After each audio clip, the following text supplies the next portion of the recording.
Recollections of 1951, taken from the diary of the late Ben Bailey, and read as he wrote them.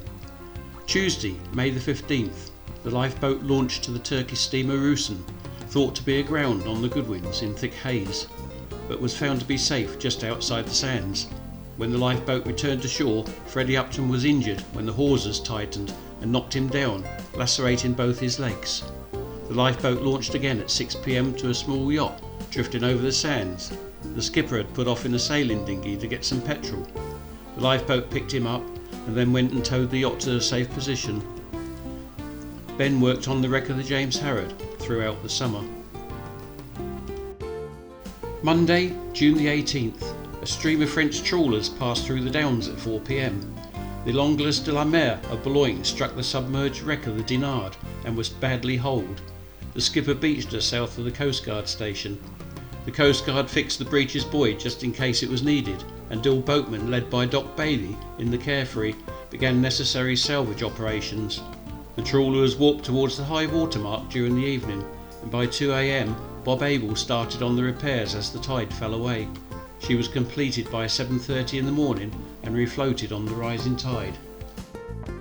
Wednesday, July the 18th, two Royal Navy frigates, the Loch Alvey and Loch Killispart, visit Deal. Deal boats acted as liberty boats without charging. The boatmen had something of a heyday with trippers for the first part of the day. On Monday, 560 Deal school children were taken out and had a free run of the warships. They were supplied with jam tarts and lemonade. Boatmen were invited aboard on the final day for a vote of thanks and a large tot of rum. The naval vessels left the following Wednesday. Late July, a young grey seal waddled up the beach.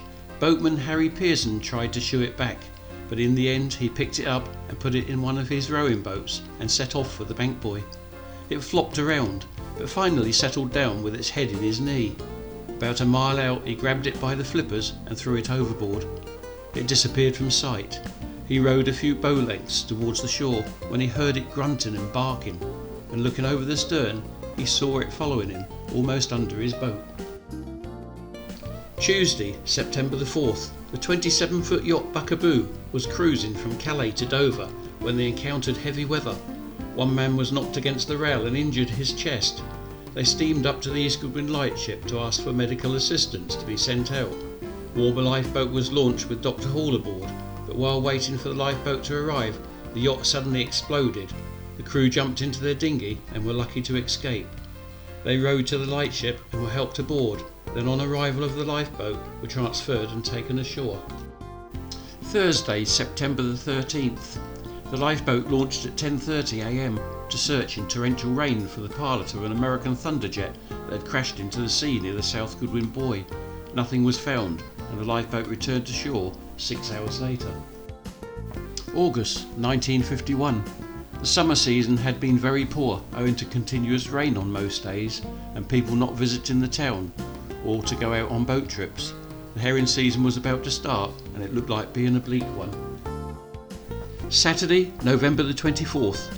The Maroons were fired to summon the lifeboat following a wireless message from the 1,000-ton British steamship Captain Andrew, which was requiring immediate tug aid, given her position near to the South Goodwin lightship. The weather was bad with winds gusting to 90 miles an hour from the southwest. Fred Upton, the cox, took almost 2 hours to bring the lifeboat out to the vessel against the tide, heavy seas and terrific wind, a journey that normally took less than an hour. The ship was found lying to, with 2 anchors down between the lightship and the South Sands. The seas were breaking high over her decks, and despite all her efforts to head the wind and tide, she was still slowly driving astern towards the sands. The lifeboat tried to get a haven line aboard her, but we were constantly blown back by the strong winds, so it was decided to try a new rocket firing line that we had aboard, designed by Mr. A. Shamouli of Kingsdown, whose firm had been experimenting with them. We tried this rocket out in the worst conditions possible, and every rocket fired found its target. The crew of the Captain Andrew caught the first line, fired and made a 2-inch rope fast to the line, ready for passing to the tug Lady Brassey, which had arrived on the scene.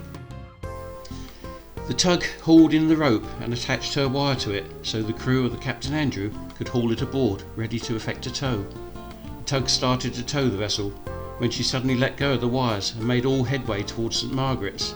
The sea had become so rough that the tug herself was in danger and decided to leave the distressed vessel and run for shelter, for fear of also becoming a casualty of the sea. The sea was running at a terrific height when suddenly the lifeboat was submerged by a huge cliff of water, the worst we had ever experienced. The tug and ship were tossed around like toy boats. Struggling for half an hour, the tug made no headway to the shore. Then luckily the wind eased and the tide came through, calming conditions down a bit. We managed to put Bill Bailey and Lardy Dad aboard the Captain Andrew, with the hopes of getting the ship clear of danger under our own power. Minutes passed like hours, when suddenly the ship started steaming at full power straight towards the lightship. A collision was narrowly averted as engines were put full astern. The ship's anchors were weighed and Captain Andrew slid away from danger and started going round in circles.